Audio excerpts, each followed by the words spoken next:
شیخ اعظم سیدنا محی الدین ابن عربی رحمت اللہ تعالی علیہ، ان کی کئی چیزیں لوگوں میں ایسی بھی مشہور تھی کہ شیخ محی الدین ابن عربی ایسے ایسے الفاظ بول جاتے ہیں جو شریعت میں ہوتے نہیں ہیں.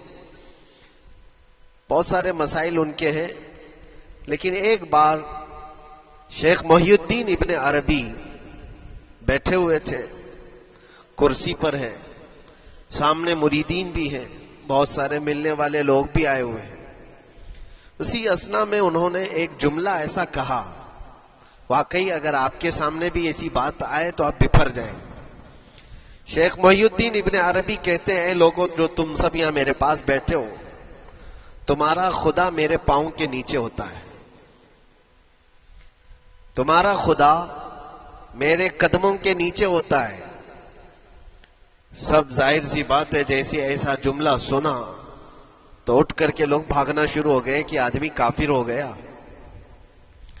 شیخ اعظم ہے یہ حضرت محی الدین ابن عربی، جن کی بہت ساری کتابیں ہیں. تصوف میں آپ کا ایک بہت بڑا باب ہے.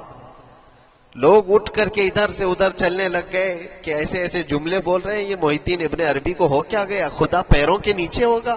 کفریہ جملہ ہے. سب تو چلے گئے، دو باقی رہ گئے جو مخصوص مریدین میں سے تھے. انہوں نے کہا کہ حضور، جو جملے سنے ہم کو بھی کانوں پر یہ وزن لگ رہے ہیں، لیکن کیوں کہا آپ نے ایسا؟ اس کا کچھ معنی ہے؟ آپ جیسے عظیم المرتبت بزرگ سے ایسا جملہ کیسے ممکن ہے؟ انہوں نے فرمایا کہ ان سب کو بھی تو یہ پوچھنا چاہیے تھا میرے بولنے کا مطلب کیا ہے. فوراً بدگمانی کیا اور بھاگ گئے. تم دو باقی رہ گئے. میں بتاتا ہوں کہ میں نے یہ جملہ کیوں کہا تھا. تو کرسی پر بیٹھے تھے اور چٹائی نیچے بچھی ہوئی تھی یا قالین بچھی ہوئی تھی جس پر لوگ بیٹھے ہوئے تھے. آپ نے اپنے ان دو مریدین سے کہا، یہ چٹائی اٹھاؤ. چٹائی اٹھائی تو دیکھا وہاں پر سونے کے، چاندی کے سب سکے رکھے ہوئے تھے جو شیخ محی الدین ابن عربی کے پیروں کے نیچے تھے. کہا وہ جتنے آئے تھے وہ اسی کی عبادت کرتے تھے، اس لیے میں نے کہا کہ تمہارا خدا میرے پاؤں کے نیچے ہوتا ہے. وہ خواہشات کے پجاری ہیں. میں نے اللہ نہیں کہا.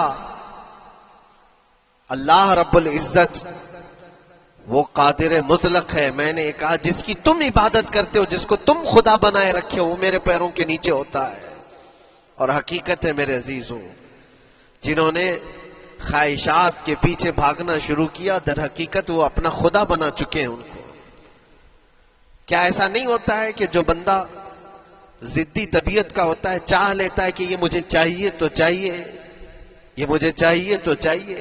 یہ جو ضد ہے اپنی خواہش کو پوری کرنا، یہاں پر کہا گیا ہے کہ وہ اپنی خواہش کی عبادت کر رہا ہے، اس کے پیچھے بھاگ رہا ہے.